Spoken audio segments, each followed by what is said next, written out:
Hello everyone, welcome to Free Study. So fourth video for Insta July 2020 Current Affair Compilation and start करते हैं। आप channel को subscribe कर लीजिए, bell icon press कर लीजिए, साथ साथ वीडियोस को शेयर भी कीजिए। 3 वीडियोस ऑलरेडी अपलोड हो चुकी हैं, आप वीडियोस के अंदर जाकर उन्हें देख सकते हैं।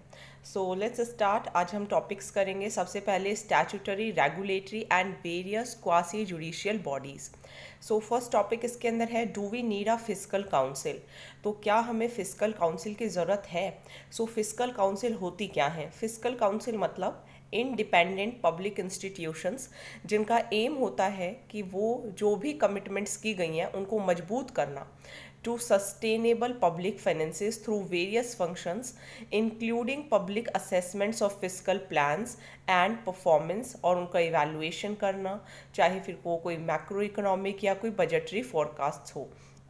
बेसिकली क्या होता है कि मान लीजिए अगर गवर्नमेंट ने कुछ भी मींस कोई भी ऐसे अनाउंसमेंट कर दी है कि हम ये काम करेंगे, जैसे मान लीजिए हर घर जल हम देंगे। सो कुछ भी अनाउंसमेंट ऐसी कर देना, तो उन कमिटमेंट्स को कितना मींस वो पूरा कर रहे हैं, तो इनको एक तरीके से चेक करना। एंड कि पब्लिक फाइनेंस मतलब पैसा जो है, आपको पता होगा कि जो हमारे कैग होते हैं वो चेक करते हैं कि बजट के अंदर जो भी कुछ अनाउंस किया जाता है उस पर कितना पैसा खर्च हुआ है, कितना नहीं खर्च हुआ है। तो उसके लिए ही जो फाइनेंस कमीशन होती है वो एक फिस्कल काउंसिल बैठाती है कि देखिए कि जो बजट के जो प्रपोजल्स में कोई भी अगर पॉलिसी रखी गई है, कोई भी प्रोग्राम रखा गया है, तो क्या वो पॉसिबल है अचीव कर पाना या फिर नहीं है। सो कुछ इस तरीके से आप इसको रिलेट कीजिए। मैं पहले आपको इसका मेन पॉइंट यहाँ पर दिखाती हूँ कि ये क्यों न्यूज़ में है। कोविड-19 की वजह से न्यूज़ में है, क्योंकि गवर्नमेंट को अभी बोरो करना है एंड ज़्यादा पैसे खर्च करने होंगे ताकि जो हाउस होल्ड्स हैं, जो मीन्स जो सबसे ज़्यादा अफेक्ट हुए हैं, एंड जो इकोनॉमिक रिकवरी है वो अचीव हो सके। तो बेसिकली ये इसलिए न्यूज़ में है। जो कमेटी है वो तो हम बाद में देखेंगे। तो ये ध्यान रखिएगा, फिस्कल काउंसिल आपका फाइनेंस कमीशन इसको रिकमेंड करती है। तो ये इंडिपेंडेंट इंस्टीट्यूशंस होती हैं एंड इनका एम यही है कि जो कमिटमेंट्स की गई हैं उनको पूरा किया जाए, देखा जाए कि जो फिस्कल प्लान्स या जो परफॉर्मेंस है उनका असेसमेंट किया जाए, चाहे फिर कोई बजट से रिलेटेड हो या कोई भी मैक्रो इकोनॉमिक फोरकास्ट हो। नाउ ये 20-50 कंट्रीज़ के अंदर ऐसी जो फिस्कल काउंसिल्स है वो बनाई जाती हैं, फिर चाहे वो इमर्जिंग इकोनॉमीज़ हो या फिर डेवलपिंग इकोनॉमीज़ हो। एंड कैसे बनाई जाती हैं, तो 14th फाइनेंस कमीशन ने रिकमेंड किया था कि इंडिपेंडेंट फिस्कल काउंसिल को बनाना है। कैसे? अमेंडमेंट कर कर फिस्कल रेगुलेशन एंड जो बिजनेस मैनेजमेंट एक्ट होता है उसके अमेंडमेंट कर कर एक न्यू सेक्शन वहाँ पर डाला जाए कि एक फिस्कल काउंसिल आप बनाइए। तो इसको अपॉइंटमेंट भी करना, एंड ये जो फिस्कल काउंसिल होती है रिपोर्ट भी पार्लियामेंट को ही देती है एंड इसका खुद का भी बजट होता है। मेन एम यही है कि जो बजट की जो फिस्कल इम्प्लीकेशंस हैं उनका इवैल्यूएशन करना कि कितना जो फोरकास्ट किया है वो कितने रियल हैं एंड क्या वो कंसिस्टेंसी रख पाएंगे या फिर नहीं रख पाएंगे, कॉस्ट कितनी लग जाएगी उस खर्चे को करने के लिए। तो बाकी जो मॉनिटरिंग का काम होता है एक्स पोस्ट, देखिए पहले देखेगी फिस्कल काउंसिल, उसके बाद जब काम हो जाएगा फिर वो काम किसको दे दिया जाता है? कैग को। तो इंडिया को फिस्कल काउंसिल की क्यों ज़रूरत है? क्योंकि काफ़ी सारे सेसेस एंड काफ़ी सारे सरचार्जेस ऐसे होते हैं, they are becoming disproportionate proportion of overall divisible revenue.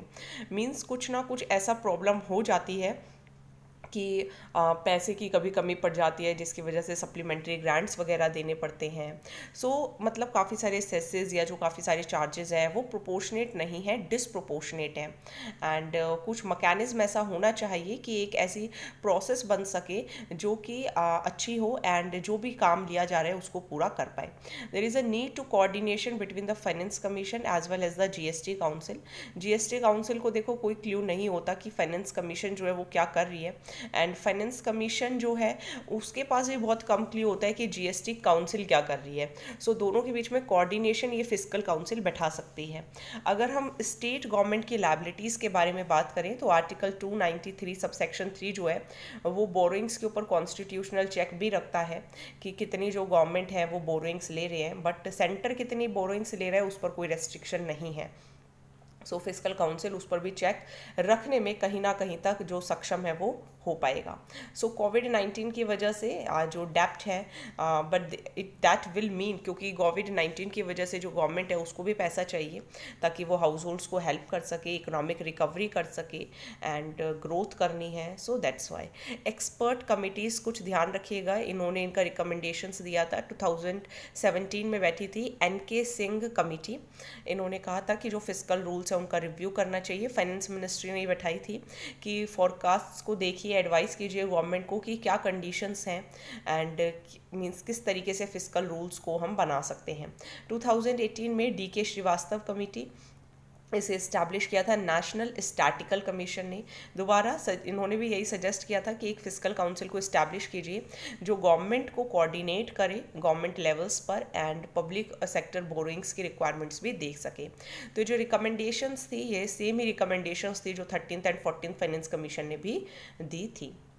Okay, सो ये आपके कुछ प्रीलिम्स लिंक, मेंस लिंक हैं, तो अगर आपके पास भी PDF होगा, नहीं है तो आप भी डाउनलोड कर लीजिए एंड क्वेश्चंस इनके अटेम्प्ट करके देखिए। Now next is Rajasthan's education guidelines are NCPCR. So what is NCPCR? That is National Commission for Protection of Child Rights has pulled up the Rajasthan government for its new guidelines on elementary education. तो issue क्या है, NCPCR ने new guidelines जो हैं कहा कि जो नई गाइडलाइंस जो राजस्थान सरकार ने दी हैं वो वायलेट करती हैं राइट टू एजुकेशन एक्ट 2009 को एंड बच्चों को भी डिनाई करते हैं जो इकोनॉमिकली वीकर सेक्शंस के हैं कि उन्हें नर्सरी क्लास में फ्री एजुकेशन नहीं मिलेगी। जो गाइडलाइंस है वो ये कहती है कि ये अब गाइडलाइंस है राजस्थान की कि जो प्राइवेट स्कूल के अंदर जो एडमिशन होगा RT एक्ट 2009 के अंडर 2020-21 अकेडमिक सेशन के लिए वो तभी होगा, will take place only from class first and जो लॉ है वो अप्लीकेबल नहीं होगा प्री स्कूलर्स के लिए, मतलब जैसे नर्सरी होती है, KG होती है, इन सब के लिए। तो ये कॉन्ट्रावेंशन है RT एक्ट 2009 की एंड प्राइवेट स्कूल्स को एडमिट करना होगा कम से कम 25% ऐसे बच्चे जो वीकर सेक्शन या डिसएडवांटेज्ड ग्रुप को बिलोंग करते हों एंड उन्हें फ्री एंड कंपलसरी एजुकेशन देनी होती है RT एक्ट के अकॉर्डिंग। तो एक गाइडलाइन जो है ये RT एक्ट को वायलेट करता है क्योंकि एज ऑफ एडमिशन जो है वो 5 years and but above 5 years और अबव या but less than 7 years age of 31 March 2020, क्योंकि ऐसा रिकमेंड किया गया है। नाउ सेंट्रल गवर्नमेंट जो है अगर सेंट्रल लॉ में देखें तो कोई रेस्ट्रिक्शन नहीं है and a male and female child of the age of 6 to 14 years can seek admission. Central law में भी ऐसा कहा गया है एंड कोई रेस्ट्रिक्शन नहीं है। अब NCPCR जो है वो इन कंप्लेंट्स में इंक्वायर कर सकता है क्योंकि RT एक्ट 2009 के अकॉर्डिंग वो इंक्वायरी कर सकते हैं कंप्लेंट्स की। अगर कोई कंप्लेंट करता है इंडिविजुअल को वो समन भी भेज सकते हैं, एविडेंस भी मांग सकते हैं, मैजिस्ट्रियल इंक्वायरी भी कर सकते हैं, रिट पिटीशन भी फाइल कर सकते हैं हाई कोर्ट में या सुप्रीम कोर्ट में, गवर्नमेंट के पास भी जा सकते हैं एंड इंटरिम रिलीफ भी मांग सकते हैं उन लोगों के लिए जो अफेक्टेड हों। ये ऑल अबाउट RTE एक्ट देख लीजिए। 6 से 14 साल के बच्चे यानी कि 1st से 8th क्लास सबके लिए जो एज जो एजुकेशन है वो फ्री एंड कंपलसरी है। इसे 2009 में सरकार ने पास किया था, 2010 से ये एप्लीकेबल है। 135 कंट्रीज़ हैं जो कि फंडामेंटल राइट देते हैं हर बच्चों को। 25% जो सीट्स होती हैं वो EWS के लिए रिजर्व होती हैं एंड जितने भी अनरिकॉग्नाइज्ड स्कूल्स हैं, ठीक है, गिव्स मतलब उनके लिए जो प्रोविजंस हैं, no it prohibits all unrecognized schools from practice and makes provisions for no donation or capitation fee or no interview for the child or parent for admission।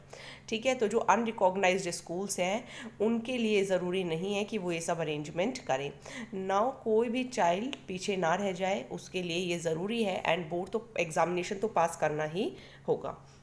Now NCPCR क्या है, national council for protection of child rights. तो ये national commission तो ये 2005 में बना था, act 2005 का है, सेटअप 2007 में हुआ, ministry of women and child development के अंदर आता है। मेन एम यही है कि जितने भी कानून, पॉलिसीज़, प्रोग्राम्स, एडमिनिस्ट्रेटिव मैकेनिज्म्स जो हो रहे हैं जो हमारी कॉन्स्टिट्यूशन में लिखे हैं वो फुलफ़िल किए जाए।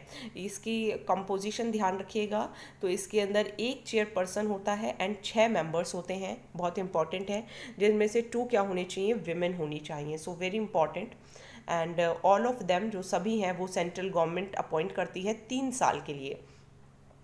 मैक्सिमम एज 65 ईयर्स चेयरमैन के लिए एंड 60 ईयर्स मेंबर्स के लिए। तो यहाँ पर आपके सभी पॉइंट्स जो हैं वो बाकी जो हम पॉलिटी के अंदर पढ़ते रहते हैं तो सबसे डिफरेंट है, इसलिए इसको ध्यान रखिएगा। और 1 चेयरपर्सन 6 मेंबर्स होते हैं जिनमें से 2 विमेन होनी चाहिए। सभी के सभी सेंट्रल गवर्नमेंट अपॉइंट करते हैं 3 साल के लिए। मैक्सिमम एज 65 है चेयरमैन के लिए एंड 60 ईयर्स है मेंबर्स के लिए। देन देखिए नेशनल फाइनेंशियल रिपोर्टिंग अथॉरिटी, तो ऑडिट रेगुलेटर जो होते हैं नेशनल फाइनेंशियल रिपोर्टिंग अथॉरिटी, इन्होंने एक टेक्निकल एडवाइजरी कमेटी जो है वो सेटअप की है। किसकी चेयरमैनशिप के अंडर? आर नारायण स्वामी जो कि प्रोफेसर है IIM बेंगलुरु के। इसके अंदर 7 मेंबर्स हैं, चेयरमैन भी इंक्लूडेड है। ये हेल्प करते हैं, एडवाइस करते हैं एग्जीक्यूटिव बॉडी को, कोई भी इश्यूज़ हो जो अकाउंटिंग स्टैंडर्ड्स ऑडिटिंग स्टैंडर्ड्स होते हैं उनके लिए, एंड इनपुट्स भी प्रोवाइड करते हैं। जैसे मान लीजिए कोई यूज़र, प्रिपेयर्स या ऑडिटर्स इन्हें कुछ इनपुट्स देते हैं। तो नेशनल फाइनेंशियल रिपोर्टिंग अथॉरिटी को 1 अक्टूबर 2018 के अंदर कॉन्स्टिट्यूट किया गया था under section 132 sub section 1 of companies act 2013। ये इसीलिए ज़रूरी है क्योंकि अकाउंटिंग स्कैम्स जो है वो बहुत ज़्यादा हो गए हैं एंड ऑडिटिंग स्टैंडर्ड्स अच्छे से फॉलो किए जाएँ। ये इंश्योर करना होगा कि जो क्वालिटी हो ऑडिट्स की, इन्वेस्टर जो पब्लिक कॉन्फिडेंस है वो बना रहे, सो इसलिए ये ज़रूरी है। कंपनीज एक्ट भी ये चाहता है कि जो नेशनल फाइनेंशियल रिपोर्टिंग अथॉरिटी है उसके जो चेयरपर्सन हो उसे अपॉइंट करे सेंट्रल गवर्नमेंट एंड मैक्सिमम इसके अंदर 15 मेंबर्स हो सकते हैं। तो ये अकाउंटिंग ऑडिटिंग पॉलिसीज स्टैंडर्ड्स बताते हैं जिन्हें कंपनीज अडॉप्ट करें अप्रूवल के लिए एंड मॉनिटर करते हैं, इन्फोर्स करते हैं अकाउंटिंग स्टैंडर्ड्स ऑडिटिंग स्टैंडर्ड्स को, देखते हैं कि किस क्वालिटी ऑफ सर्विस जो है प्रोफेशन क्या है, क्या कंप्लाई कर रहे हैं स्टैंडर्ड्स के साथ, क्या इंप्रूवमेंट हो रही है क्वालिटी ऑफ सर्विस या नहीं। कुछ और इम्पॉर्टेंट फंक्शंस भी परफॉर्म करते हैं अगर इन्हें कोई काम बताता है तो। पावर्स क्या है? कोई means obviously central government and जो अथॉरिटीज़ होंगी। तो ये उन कंपनीज़ को, चाहे वो लिस्टेड हो या चाहे अनलिस्टेड हो, जिनका पेड अप कैपिटल 500 करोड़ तक है एंड टर्न ओवर 1000 करोड़ तक है, तो ये उनको देख सकते हैं। प्रोफेशनल मिसकंडक्ट को भी इन्वेस्टिगेट कर सकते हैं अगर institute of chartered accountants of India के मेंबर्स कुछ भी मिसकंडक्ट करते हैं तो जिनका कॉमर्स एंड अकाउंटेंसी सब्जेक्ट है, मेरा कॉमर्स एंड अकाउंटेंसी सब्जेक्ट है, तो उसमें ये इम्पॉर्टेंट है। इसको करंट अफेयर्स हैं तो हम इसको लिंक कर कहीं ना कहीं ऑडिटिंग के क्वेश्चंस क्योंकि आते रहते हैं तो उसमें लिख सकते हैं। कुछ कोई वीडियो देख रहा हो एंड अगर कोई कॉमर्स एंड अकाउंटेंसी का ही ऑप्शनल हो तो आप कमेंट सेक्शन के अंदर लिखिएगा, ठीक है। देन देखिए trust set up to build mosque in Ayodhya, तो एक ट्रस्ट सेटअप किया जाएगा क्योंकि देखिए मंदिर का तो हो गया एंड अब एक मस्जिद भी बनानी है अयोध्या के अंदर, तो उसके लिए भी एक ट्रस्ट सेटअप किया जाएगा क्योंकि नवंबर 2019 में सुप्रीम कोर्ट ने जो ये डिस्प्यूट केस था राम जन्मभूमि एंड बाबरी मस्जिद केस, इसको ख़त्म कर दिया है। तो ये जो ट्रस्ट है इसका नाम होगा इंडो इस्लामिक कल्चरल फाउंडेशन। इसके अंदर 15 मेंबर्स होंगे। ट्रस्ट क्या होता है एंड ये क्यों बनाया जाता है? 9 नवंबर को सुप्रीम कोर्ट ने अपना वर्डिक्ट दिया था बाबरी मस्जिद केस के अंदर एंड कहा था कि जो राम टेम्पल है वो बनेगा, बाबरी मस्जिद जहाँ पे डेमोलिश की गई थी, एंड 5 एकड़ प्लॉट भी दिया गया था उत्तर प्रदेश सुन्नी वक्फ बोर्ड को कि आप भी अपनी मस्जिद वहाँ पर बनाएंगे, ठीक है। अनदर प्लेस दी गई थी, तो इसके लिए वक्फ बोर्ड जो है वो ट्रस्ट को बनाएगा। इसके अंदर 15 मेंबर्स होंगे। उत्तर प्रदेश सुन्नी सेंट्रल वक्फ बोर्ड जो होगा वो फाउंडर ट्रस्टी होंगे इस ट्रस्ट के एंड जो सेक्रेटरी होंगे वो इसके ऑफिशियल स्पोक्स पर्सन भी होंगे। तो ये मॉस्क बनाएंगे और फैसिलिटीज़ भी देखेंगे कि जनरल पब्लिक के लिए क्या फैसिलिटीज़ हो सकती हैं। कम्युनिटी सर्विस भी प्रोवाइड करेंगे लोकल पॉपुलेशन को, जैसे कि medical health facilities, community kitchen, एक सेंटर की तरह काम करेंगे कि जो इंडो इस्लामिक कल्चरल इन्फ्लुएंस हैं उसको भी प्रमोट करें, हाईलाइट करें। रिसर्च फैसिलिटी होगी, म्यूज़ियम होगा, लाइब्रेरी होगी, पब्लिशिंग हाउस भी होगा, मतलब इसके थ्रू वो काम करेंगे, ठीक है। ये सब वहाँ पे होगा नहीं। नाउ नेक्स्ट टॉपिक्स आ गए हैं गवर्नमेंट पॉलिसीज़, कुछ interventions for development in various sectors and issues arising out of their design and implementation. तो equalisation levy on foreign e com firms, government ने कहा है that it is not considering, मतलब ये नहीं सोच रहे हैं कि जो डेडलाइन दी गई थी इक्वलाइजेशन लेवी की पेमेंट के लिए उसको बढ़ाया जाए। तो इक्वलाइजेशन लेवी 6% की है 2016 से ही ऑन पेमेंट, अगर आप पेमेंट करते हैं 1 लाख से ज़्यादा रुपए की किसी नॉन रेजिडेंट सर्विस प्रोवाइडर को ऑनलाइन एडवर्टीजमेंट्स के लिए। जो अमेंडमेंट की गई थी फाइनेंस एक्ट 2020 में, उसने इसका जो एम्बिट है वो और बढ़ा दिया कि जो non resident e commerce operators हैं उनके लिए भी इक्वलाइजेशन लेवी होगा, जो इन्वॉल्व हो कोई भी सर्विसेज सप्लाई करने में, जैसे ऑनलाइन सेल ऑफ गुड्स होता है, सर्विसेज होते हैं, तो with the levy at the rate of 2% effective. Now जो टैक्सेस हैं वो जैसे कि ई कॉमर्स जो ट्रांजेक्शन्स होती हैं वेबसाइट्स पर, जैसे कि amazon.com। Now what was the need of equalisation levy? तो ये जो लेवी है इसका एम यही है कि वो फॉरेन कंपनीज जिनका हमारे इंडिया के अंदर एक अच्छा क्लाइंट बेस बना हुआ है एंड उनके ऊपर टैक्स लगाया जाए। ओके, सो इसीलिए है। पेनल्टी क्या है? लॉ के अकॉर्डिंग जो लेट सिस्टम होगा तो फिर इंटरेस्ट रेट 1% पर मंथ जो है वो इंटरेस्ट रेट लगता चला जाएगा, एंड नॉन पेमेंट होगी तो वो equal to the amount of equalisation levy और प्लस इंटरेस्ट भी उसके अंदर हो जाएगा। इश्यूज़ क्या है? टैक्स एक्सपर्ट्स ने कहा है कि थोड़ी प्रॉब्लम आ रही है पैन नंबर लेने में, एंड काफ़ी सारी कंपनीज जो हैं वो इक्वलाइजेशन लेवी नहीं पे कर रही हैं क्योंकि उनको कन्फ्यूजन है, लैक ऑफ क्लैरिटी है। सो काफ़ी सारी इश्यूज सामने आ रही हैं, जैसे कि wide lack of clarity, again same point. तो जहाँ पर इनकम जो है वो मीन्स एक तरीके से कभी कम दिखा रहे हैं, एंड जो ट्रांजेक्शन्स हैं between the non residents are covered, and this according to tax experts would be an extra territorial overreach along with practical difficulty in implementation. तो थोड़ी इश्यूज तो आती हैं स्टार्टिंग में, बट बाद में सब ठीक हो जाता है, तो थोड़ा सा टाइम लगता ही है। देन देखिए Kerala animals and birds sacrifices prohibition act. तो केरला के अंदर कुछ एनिमल्स एंड बर्ड्स के सेक्रीफाइसेस को नहीं करना, इसके लिए एक्ट आया है। तो थोड़ा देखते हैं। सुप्रीम कोर्ट ने कहा कि जो Kerala animals and bird sacrifices prohibition act है 1968, उसकी कॉन्स्टिट्यूशनल वैलिडिटी को वो चेक करेंगे। एक अपील फाइल हुई थी सुप्रीम कोर्ट के अंदर, एंड कहा गया था हुआ शक्ति वर्शिपर्स जो थे, एंड उनके लिए ह्यूमन एनिमल सेक्रीफाइस जो है वो कहते हैं कि वर्शिप का हमारा ये इंटीग्रल पार्ट है, एनिमल को सेक्रीफाइस करना। एनिमल सेक्रीफाइस मीन्स एक तरीके से बलि देना, तो ये एक उनका रिलीजियस प्रैक्टिस है। लेकिन 1968 का जो लॉ है वो कहता है कि आप जानवरों को, पक्षियों को नहीं मार सकते। मुझे नहीं समझ में आता कि पक्षी को मारने से आप कौन सा अपना धर्म निभा रहे हैं। ठीक है, इसमें चाहे फिर कोई केरला का हो, and I don't feel hesitation in saying anything, क्योंकि चाहे इसके लिए कंट्रोवर्सी हो या कुछ भी हो, आप एनिमल को मार के या बर्ड को मार के कोई भी रिलीजन नहीं निभा सकते, एंड आप कुछ ऐसा अच्छा काम नहीं कर रहे हैं, बल्कि आप पुण्य की जगह पाप ही कमा रहे हैं। तो अभी हम थोड़ा टॉपिक पे ही आ जाते हैं। तो 1968 का जो स्टेट लॉ है वो बैन करता है कि आप रिलीजियस सैक्रिफाइसेस के लिए एनिमल्स एंड बर्ड्स को नहीं मार सकते, but however the act does not ban killing for personal consumption. ये भी कि आज जो इंसान है वो इनको खाते भी हैं, तो पर्सनल कंजम्पशन के लिए तो एक्ट जो है वो मना नहीं करता कि आप एनिमल्स एंड बर्ड्स को नहीं मारेंगे, तो रिलीजियस सैक्रिफाइसेस के लिए क्यों मना किया जा रहा है। नाउ ये एक आर्बिट्रेरी क्लासिफिकेशन है एंड वॉयलेशन है आर्टिकल नंबर 14 का, कि इट ऑल्सो वॉयलेट्स कि आर्टिकल 25 एंड 26 में कहा जाता है कि हमारे पास राइट है to practise religion and to manage religious affairs. ऐसी इसमें पॉइंट्स आए हैं। ठीक है, अपीलेंट्स ने कहा है कि अगर एनिमल्स एंड बर्ड्स के मारने को प्रोहिबिट करना है तो वो सभी पर्पसेस के लिए करना चाहिए, चाहे फिर वो रिलीजियस पर्पस हो या फिर कोई और हो। तो ये उन लोगों का कहना है। नाउ सेक्शन 28 जो है prevention of cruelty of animals 1960 का, does not make killing of animals for religious purposes and offence. ठीक है, नाउ हाई कोर्ट ने क्या कहा, रिसेंटली हाई कोर्ट ने ये जो PIL थी इसको डिसमिस कर दिया, ये कह के कि कोई भी मटेरियल जो है वो रिकॉर्ड में नहीं है कि ये जो प्रैक्टिस है, मीन्स कहीं पे भी ये नहीं लिखा हुआ कि रिलीजन के लिए इसको मानना ज़रूरी है।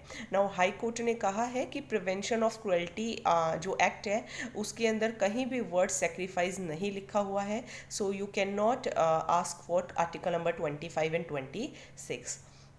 सो इम्पॉर्टेंट टॉपिक है, कंट्रोवर्शियल टॉपिक है, बट इम्पॉर्टेंट है। सो नेक्स्ट पढ़ते हैं why a separate anti torture law. तो alleged torture of a father son duo in Sathankulam town in Tamil Nadu has once again rise to the demand for a separate law against torture.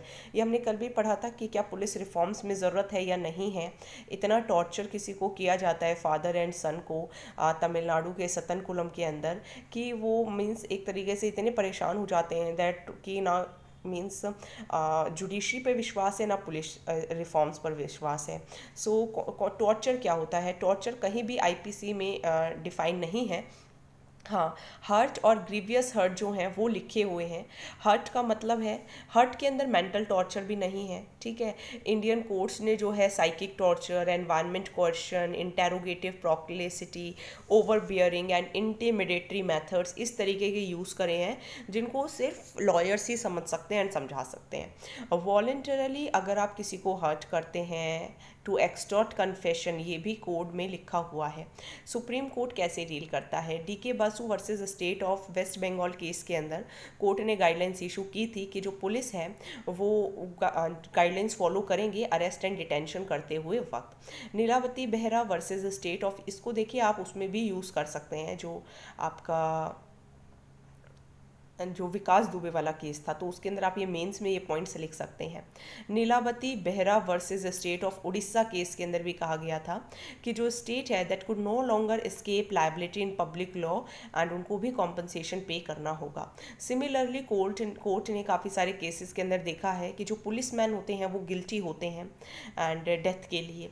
तो 262 commission भी ध्यान रखिएगा, law commission report, उन्होंने भी कहा था कि डेथ पेनल्टी को अबॉलिश कर देना चाहिए जब तक टेररिज्म रिलेटेड ऑफेंसेस ना हो। एंड अब ये थोड़ा 273 रिपोर्ट ध्यान रखिए, इन्होंने कहा था कि रेटिफिकेशन करना होगा यूएन कन्वेंशन का against torture and other cruel inhuman and degrading treatment and CAT was signed by India but it is yet to be ratified। तो रेटिफाइड नहीं किया है हमने। नाउ अदर सेफगार्ड्स क्या है? कोड ऑफ क्रिमिनल प्रोसीजर के अंदर जो जुडिशियल मजिस्ट्रेट होते हैं वो इंक्वायरी करते हैं कस्टोडियल डेथ के अंदर। जो नेशनल ह्यूमन राइट कमीशन है वो भी गाइडलाइंस प्रोवाइड करते हैं। Now UNCAT that is convention against torture and other cruel, जिसको हमने साइन किया है लेकिन रेटिफाई अभी तक नहीं किया है। तो इसका एम यही है कि टॉर्चर को प्रिवेंट करना है, जो भी क्रूअल इनह्यूमन डिग्रेडिंग ट्रीटमेंट जो होता है उसको नहीं देना है। एंड जो स्टेट्स होंगी वो इफेक्टिव मेजर्स लें कि टॉर्चर नहीं करना है किसी भी टेरिटरी के अंदर अंडर द जुरिसडिक्शन। एंड ये जो कन्वेंशन था इसे हमने 10 दिसंबर 1984 को ये बना था एंड फोर्स में आया था 1987 में। तब से ही जो 26 जून है वो इंटरनेशनल डे की तरह मनाया जाता है इन support of victims of torture. Committee against torture CAT क्या है? ये बॉडी है ह्यूमन राइट्स की जो कि देखती है कि इम्प्लीमेंटेशन हो रहा है कन्वेंशन का स्टेट पार्टीज़ की तरफ से या फिर नहीं हो रहा है। एंड ये 1 ऑफ द 8 जो UN की ह्यूमन राइट्स हैं उसमें से 8 में से ये एक कमिटी उसका पार्ट है। अब हम पढ़ेंगे इसको एक बार ये और ध्यान रखिए कि ये जो रिपोर्ट्स होती हैं स्टेट्स को रिपोर्ट्स देनी होती हैं 1 साल के अंदर अंदर एंड आफ्टर विच एक बार जब आपने दे दी उसके बाद रिपोर्ट देनी होती है हर 4 साल में, एवरी 4 ईयर्स। नाउ पढ़ेंगे कंज्यूमर प्रोटेक्शन एक्ट 2019। तो कंज्यूमर प्रोटेक्शन एक्ट 2019 जो था वो जुलाई 20 से अफेक्ट में आ गया था एंड कंज्यूमर प्रोटेक्शन एक्ट 1986 को रिप्लेस कर दिया है। ये भी हमने लास्ट ईयर किया था। प्रेसिडेंट की जो रजामंदी है वो भी मिल गई है।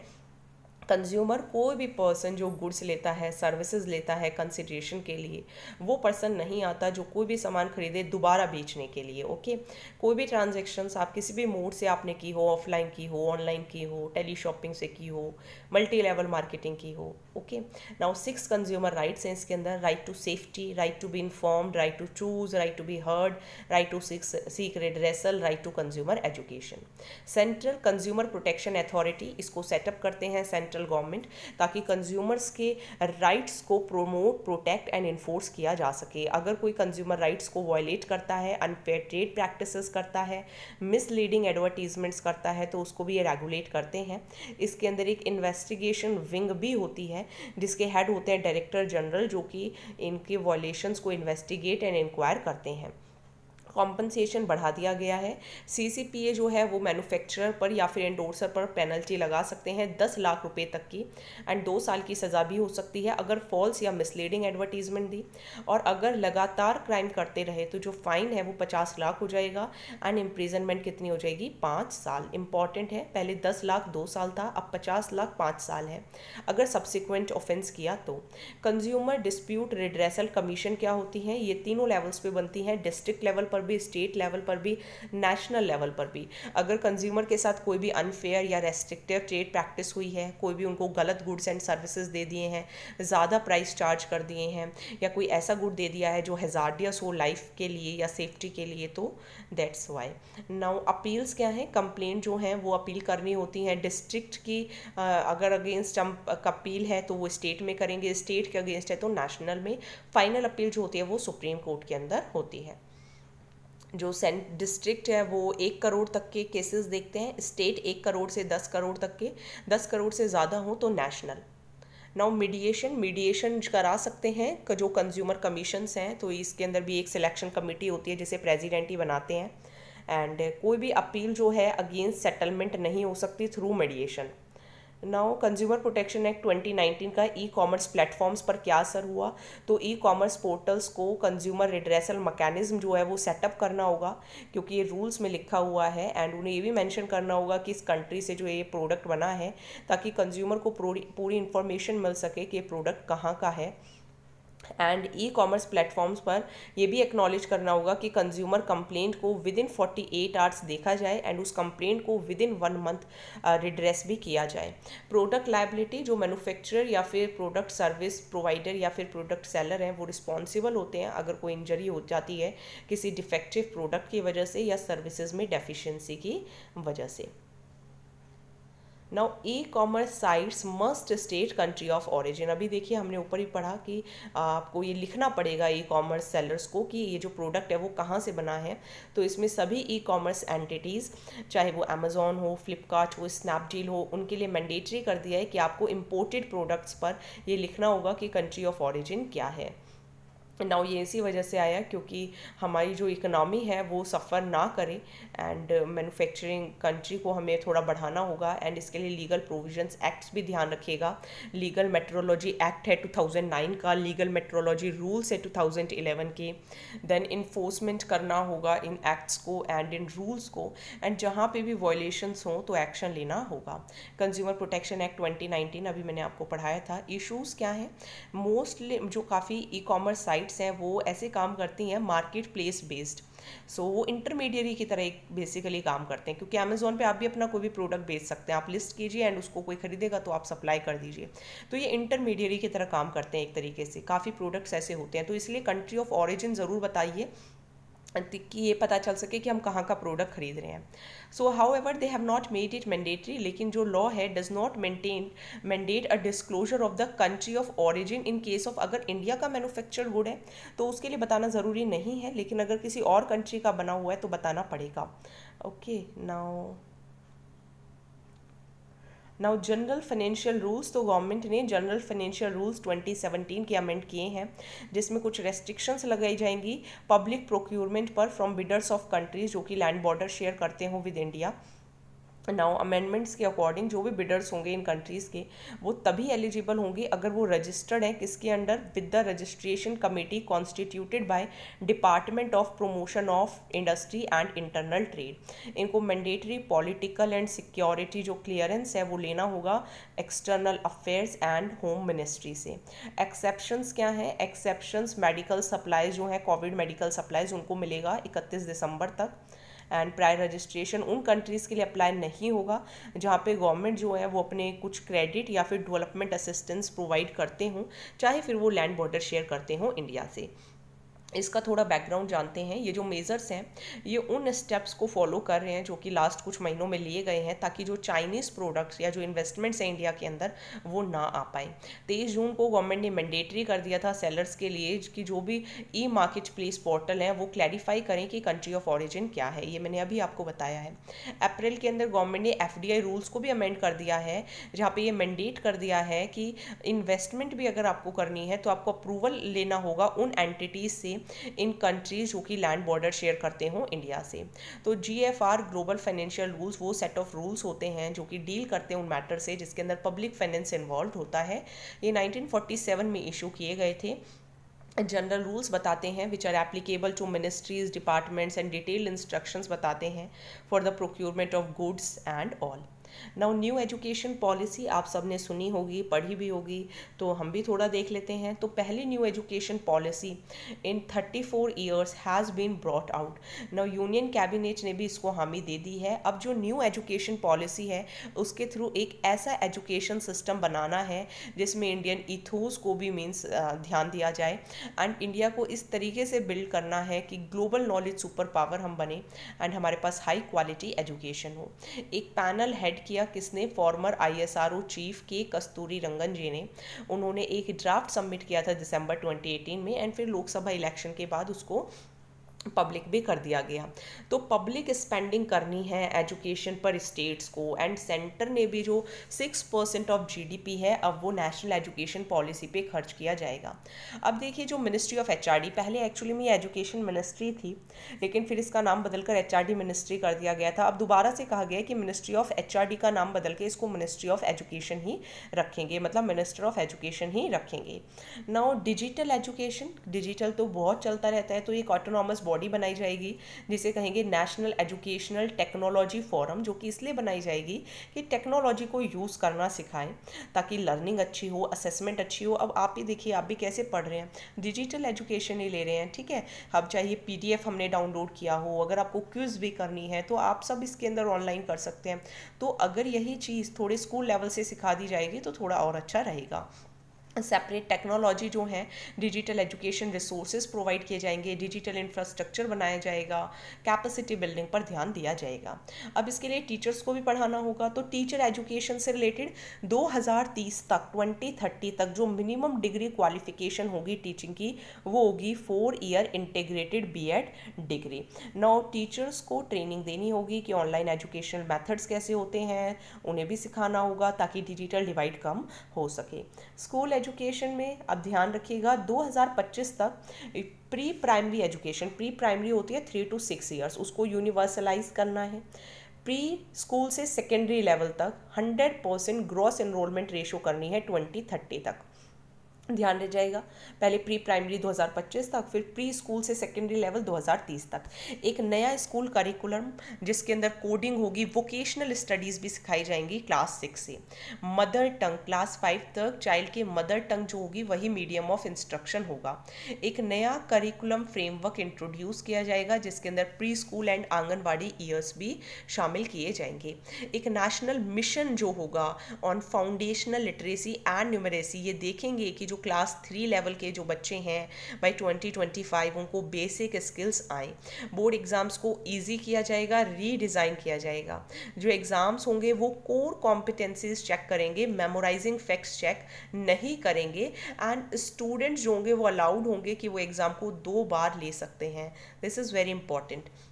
स्कूल गवर्नेंस जो होगी वो चेंज होगी, एक नया एक्रीडिटेशन फ्रेमवर्क बनाया जाएगा, एक इंडिपेंडेंट अथॉरिटी होगी जो कि रेगुलेट करेगी दोनों पब्लिक एंड प्राइवेट स्कूल्स को। हायर एजुकेशन के लिए क्या किया है, 4 ईयर अंडर ग्रेजुएट कोर्स, आप मल्टीपल टाइम चाहे एंट्री कर सकते हैं, एग्जिट कर सकते हैं। एमफिल डिग्री को ख़त्म कर दिया गया है, ठीक है। और नया एक अम्ब्रेला रेगुलेटर बनेगा सभी हायर एजुकेशन के लिए, मेडिकल एंड लीगल कोर्सेज इसके अंदर नहीं इंक्लूड किए जाएंगे। एक एकेडमिक बैंक बनेगा क्रेडिट के लिए ताकि इजी हो सके transfer between institutions. College affiliation system जो है वो 15 ईयर्स के अंदर बिल्कुल ख़त्म कर देना है। ग्रॉस एनरोलमेंट रेशो डबल करनी है हायर एजुकेशन में, अभी 26.35 है एंड हमें इसको 50% करना है 2035 तक। टेक्निकल एजुकेशन देखें तो इंडियन जो नॉलेज सिस्टम है, ट्राइबल इंडिजीनियस नॉलेज, इसको भी करिकुलम में इनकॉर्पोरेट करना होगा। स्पेशल एजुकेशन जोन्स बनाए जाएंगे। सेंटर जो है वो एक जेंडर इंक्लूजन फंड भी बनाएगा ताकि क्वालिटी एजुकेशन मिल सके गर्ल्स एंड ट्रांसजेंडर स्टूडेंट्स को भी। जो मैरिटोरियस बच्चे होते हैं, SC ST OBC या बैकवर्ड जो डिसएडवांटेज्ड ग्रुप्स के होते हैं, उन्हें इंसेंटिव्स भी दिए जाएंगे। New curricular and pedagogical structure भी बनाया जाएगा। जो न्यू एजुकेशन पॉलिसी है वो 10+2 की जगह अब जो फ्रेमवर्क लेके आएगी वो लेके आएंगे 5+3+3 4। नाउ 5+3+3 4 ये 3 से 18 साल तक चलेगा। अब पहला 5 ईयर्स क्या होंगे, 3 साल के प्री प्राइमरी एंड फर्स्ट और सेकेंड क्लास, ठीक है। इसके अंदर जैसे एक तो नर्सरी आ जाती है, केजी आ जाती है, फिर शायद एलकेजी यूकेजी आती है, देन फर्स्ट और सेकेंड क्लास हो गई। देन इसके बाद लेटर प्राइमरी या फिर प्रीपरेटरी जिसको कहते हैं 3rd 4th and 5th class, then middle 6th 7th 8th class, then secondary 9 10 and 11 12। Now ध्यान रखिएगा एजुकेशन एक कॉन्करेंट सब्जेक्ट है एंड काफ़ी सारे स्टेट्स के स्कूल बोर्ड्स भी होते हैं। स्कूल जो स्टेट गवर्नमेंट है वो भी with have to be both on board ताकि एक्चुअल इम्प्लीमेंटेशन हो सके इन डिसीजन का। Now welfare schemes for vulnerable sections of the population by the center and states and performance of these schemes। तो प्रधानमंत्री गरीब कल्याण अन्न योजना काफ़ी टाइम से हम पढ़ रहे हैं। तो छठे जो एड्रेस किया मीन्स लोगों को संबोधित करते हुए प्राइम मिनिस्टर नरेंद्र मोदी ने कहा कि जो हम प्रधानमंत्री गरीब कल्याण अन्न योजना है वो नवंबर एंड तक बढ़ा रहे हैं एंड सेंट्रल गवर्नमेंट इसके लिए 90,000 करोड़ रुपए और खर्च करेगा ताकि फ्री फूड दिया जा सके पुअर लोगों को। ये है क्या, ये वर्ल्ड की लार्जेस्ट फूड सिक्योरिटी स्कीम है जिसका एम यही है कि जो सबसे गरीब हैं या जो कोरोना वायरस के टाइम पर जो नीडी लोग हैं उन्हें खाना दिया जा सके। ये कोविड-19 पेंडेमिक के टाइम पे भी जो पहला रिलीफ पैकेज दिया गया था उसका भी पार्ट था। जो फूड है उसको देना होगा सभी बेनिफिशियरीज को under public distribution system for Antyodaya अन्न योजना and priority house hold ration card holders. ध्यान रखिएगा किस किस को देना है, जो priority house hold ration card holders हैं उन्हें। नाउ 5 kg फूड ग्रेन मिलेगा, 1 kg ग्राम मिलेगा हर महीने। देन देखिए labour ministry notifies draft on minimum wages. Union labour and environment ministry ने रूल्स पब्लिश किए हैं कि कोड ऑन वेजेस एक्ट 2019 को कैसे इम्प्लीमेंट करें। ये हमने लास्ट ईयर भी करा था। नाउ ये जो लेटेस्ट ड्राफ्ट रूल्स हैं ये सेम है प्रिलिमिनरी ड्राफ्ट के जो नवंबर 2019 में भी पब्लिश की गई थी। सिर्फ एक ही मेजर चेंज हुआ है, मिनिस्ट्री ने जो वर्क रिक्वायरमेंट है for eligibility for minimum wages वो जो हैं एंड अदर बेनिफिट्स वो 9 आवर्स से 8 आवर्स कर दिए हैं। जो 9 आवर्स जो पहले लिखे गए थे उसके अंदर 1 आवर ऑफ रेस्ट था but which has now mentioned separately from the 8 working hours. तो अब 8 वर्किंग आवर्स हो गए हैं। 20 ये क्राइटेरिया देख लीजिए मिनिमम वेजेस कैसे डिसाइड होती हैं। भाई इनटेक करना है कम से कम 2700 calories per day per consumption unit, 66 metre of cloth हो एक एवरेज फैमिली के हिसाब से जिसके अंदर एक स्पाउस होते हों, 2 बच्चे हों एंड जो HRA हो ह्यूमन जो हाउसिंग रेंट एक्सपेंडिचर है उसके अंदर 10% फूड क्लोथिंग फ्यूल, तो इन सबको देखकर डिसाइड किया जाता है। रेट इसको थोड़ा हम देख लेते हैं, मे बी ये मेंस के अंदर पूछा जाए। तो housing rent expenditure to constitute 10%, मतलब हाउसिंग रेंट एक्सपेंडिचर इस तरीके से देना है कि खाने का खर्चा 10%, फ्यूल का, इलेक्ट्रिसिटी का, मिसलेनियस आइटम्स का 20%, चाइल्ड एजुकेशन के लिए, मेडिकल ट्रीटमेंट के लिए, recreation and expenditure on contingencies के लिए कितना है 25% ऑफ मिनिमम वेज। तो ये थोड़ा सा हो सकता है मीन्स में आ जाए कि किस तरीके से मिनिमम वेजेस को डिटरमाइन करते हैं for the code on wages, तो इम्पॉर्टेंट है। रेट ऑफ वेजेस जब फिक्स्ड हो जाएंगे तो उनको एक मिनिमम अमाउंट हो जाएगी कि अगर हम 8 घंटे काम करेंगे तो हमें इतने पैसे मिलेंगे ही मिलेंगे। Now code on wages act क्या है, ये कोड अमलगमेट करता है। अगेन ध्यान रखिएगा 4 एक्ट्स को, एक तो 1936 का payment of wages act, then minimum wages act 1948, then payment of bonus act 1965, then equal remuneration act 1976। Minimum wages provide करनी है, टाइमली पेमेंट भी करनी है एंड ये भी इंश्योर करना है कि हर वर्कर के पास राइट हो सस्टेनेंस की एंड उनके लेजिस्लेटिव प्रोटेक्शन को भी बढ़ाना है 40% टू 100%। एक स्टैट्यूटरी फ्लोर वेज होनी ज़रूरी है। सेंट्रल गवर्नमेंट जो है वो डिवाइड करे जोग्राफिकल एरिया को 3 कैटेगरीज में, जैसे metropolitan area, non metropolitan area, rural area. Wages के अंदर सैलरी भी आएंगी, अलाउंसेस भी आएंगी एंड अदर कंपोनेंट्स भी आएंगे जो मॉनेटरी टर्म्स में इंक्लूडेड हो, लेकिन बोनस नहीं आएंगे। जो मिनिमम वेजेस होनी चाहिए वो फ्लोर वेज से ज़्यादा होनी चाहिए। वेजेस आप कॉइन्स में, currency note, cheque, electronic mode इसमें भी पेमेंट कर सकते हैं। डेली, वीकली, फोर्टनाइटली, मंथली भी पेमेंट कर सकते हैं। इसके लिए एडवाइजरी बोर्ड्स भी बनेंगे। सेंट्रल एडवाइजरी बोर्ड में एम्प्लॉयर्स होंगे, एम्प्लॉयज़ होंगे, इंडिपेंडेंट पर्सनस होंगे, स्टेट गवर्नमेंट के 5 रिप्रेजेंटेटिव्स होंगे। स्टेट एडवाइजरी बोर्ड में भी एम्प्लॉयर्स होंगे, एम्प्लॉयज़ होंगे, इंडिपेंडेंट पर्सनस होंगे, 1/3 जो होंगे वो विमेन होनी चाहिए। ओके, नाउ ट्रांसजेंडर्स पर्सन्स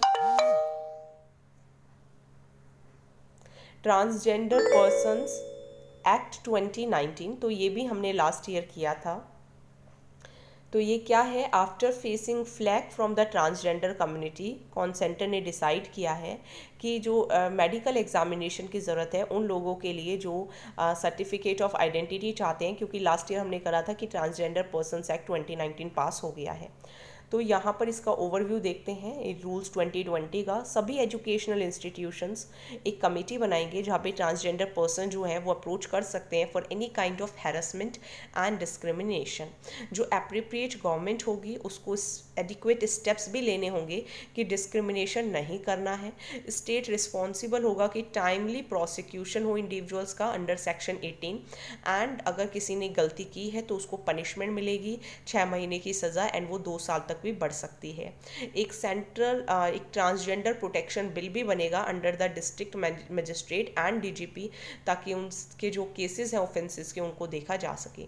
2019 में ट्रांसजेंडर पर्सन को डिफाइन किया गया था जिनका जेंडर जो है वो बर्थ के टाइम जो जेंडर होता है उससे मैच नहीं करता, एंड इसके अंदर ट्रांस मैन, ट्रांस विमेन, या वो पर्सन जिनका इंटरसेक्स वेरिएशंस हो, जेंडर क्यूअर्स, या वो पर्सन जिनकी सोशो कल्चरल आइडेंटिटीज़ हो such as kinnar, hijra, jogta. Okay, last year हमने पढ़ा था। इंटरसेक्स वेरिएशंस मीन्स कौन होते हैं, ऐसे person who at birth show variation in his और हर प्राइमरी सेक्सुअल कैरेक्टरिस्टिक्स या जेनेटिलिया या क्रोमोसोम्स या हॉर्मोन्स। नाउ प्रोहिबिशन क्या है, अगेंस्ट डिस्क्रिमिनेशन। तो कोई भी person who is found to be कि भाई ट्रांसजेंडर पर्सन को उनकी राइट्स नहीं दे रहे हैं तो उन्हें 6 साल से लेकर 2 साल की सज़ा हो सकती है। एंड ये भी कहता है कि जो पर्सन है इनको पूरा हक है रहने का अपने पेरेंट्स के साथ, अपने फैमिली मेंबर्स के साथ। ये जो लॉ है ये रिजल्ट है क्योंकि supreme court of India in the national legal services authority, that is आपने नालसा सुना होगा, versus union of India judgment. Now एक नेशनल काउंसिल भी बनेगी फॉर ट्रांसजेंडर पर्सन जिसके अंदर यूनियन मिनिस्टर होंगे सोशल जस्टिस के, मिनिस्टर ऑफ स्टेट होंगे सोशल जस्टिस के, सेक्रेटरी होंगे मिनिस्ट्री ऑफ सोशल जस्टिस के, एक रिप्रेजेंटेटिव होंगे 3 मिनिस्ट्री से होम से, हेल्थ से, होम अफेयर से, एचआरडी से। नाउ एचआरडी का नेम तो भी शायद चेंज होकर एजुकेशन ही हो जाएगा। तो अदर मिनिस्टर्स इसके अंदर रिप्रेजेंटेटिव्स इंक्लूड होंगे नीति आयोग के, एनएचआरसी के, स्टेट गवर्नमेंट भी उनको भी रिप्रेजेंट किया जाएगा। 5 मेंबर्स भी होंगे ट्रांसजेंडर कम्युनिटी से, 5 एक्सपर्ट्स होंगे नॉन गवर्नमेंटल ऑर्गेनाइजेशन से भी। सो ये लास्ट टॉपिक और हम आज करेंगे, prime minister street vendors Atmanirbhar Nidhi. Mobile app जो है वो लॉन्च कर दी गई है स्ट्रीट वेंडर्स के लिए। एक डिजिटल इंटरफेस प्रोवाइड करने की कोशिश की जा रही है। इसको ministry of housing and urban affairs ने एक MOU साइन किया है small industries development bank of India के साथ, एंड वही इसकी इम्प्लीमेंटेशन एजेंसी भी होगी। तो इसमें क्रेडिट गारंटी प्रोवाइड की जाएगी, किसके through, credit guarantee fund trust के through for MSME, for MSC। Now ये एक माइक्रो क्रेडिट फैसिलिटी है जिसके अंदर 10,000 से लेके 50 लाख तक का रुपए का जो लोन है वो मतलब 50 लाख वेंडर्स को दिया जाएगा 10,000 का लोन, एंड उनका जो बिजनेस है वो 24 मार्च 2020 से पहले ऑपरेशनल होना चाहिए। ये जो स्कीम है ये 2022 तक वैलिड है। Small industries development bank of India इसका टेक्निकल पार्टनर है, एंड इसको जो लैंडिंग होगी वो किसके थ्रू होगी, credit guaranteed fund trust for MSE, micro and small enterprises. तो वेंडर्स लोन ले सकते हैं 10,000 रुपीज़ का, जिसको वो 1 साल में मंथली इंस्टॉलमेंट्स में पे कर सकते हैं। अगर टाइमली पे करेंगे तो इंटरेस्ट सब्सिडी भी मिलेगी 7% की, जो कि डायरेक्ट बेनिफिट ट्रांसफ़र के थ्रू 6 महीने के अंदर उनके अकाउंट में डाली जाएगी। कोई पेनल्टी नहीं होगी अगर जल्दी लोन पे कर देते हैं तो। ये जो स्कीम है ये वेंडर्स, हॉकर्स, ठेली वालाज, रेडी वालाज, थैलीपार्ड वालाज, इन सब के लिए एप्लीकेबल है। ओके, सो नीड यही है कि कोविड के टाइम पे इनका जो बिज़नेस है वो एक तरीके से ठप हो गया। अब बिज़नेस को रिज्यूम करने के लिए दोबारा पैसे चाहिए। So thank you so much. हमारे 60 पेजेस हो गए हैं। इसके साथ साथ हमारा जो जुलाई का करंट अफेयर है वो जल्दी कंप्लीट हो जाएगा, अभी कंप्लीट नहीं हुआ है, हो जाएगा जल्दी ही। एंड नेक्स्ट मंथ हम अगस्त का और करेंगे। And let me remind you again, हम सितंबर का फुल कंपाइलेशन नहीं करेंगे, 15 डेज़ का हो सकेगा तो वो हम करेंगे, ठीक है। बाकी उसका भी देखिए मैं कुछ भी गारंटी नहीं दे सकती हूँ, क्योंकि मेन एम यही है कि जो सितंबर का 15 डेज़ का है उसको आप ऑनलाइन ही पढ़ लीजिएगा। प्रीलिम्स जब हो जाएगा, जब 4 अक्टूबर को, उसके बाद सितंबर का पूरा कंपाइलेशन कराया जाएगा, ठीक है। बाकी देखते हैं उस टाइम तक क्या रहता है। आप यही अपने मन में बैठा कर रखिए कि आपको अगस्त तक के करंट अफेयर्स का मैं कंपाइलेशन कराऊंगी, बिकॉज रिवीजन करना बहुत ज़रूरी है। एंड सो आप भी रिवाइज कीजिए। Okay, so thank you.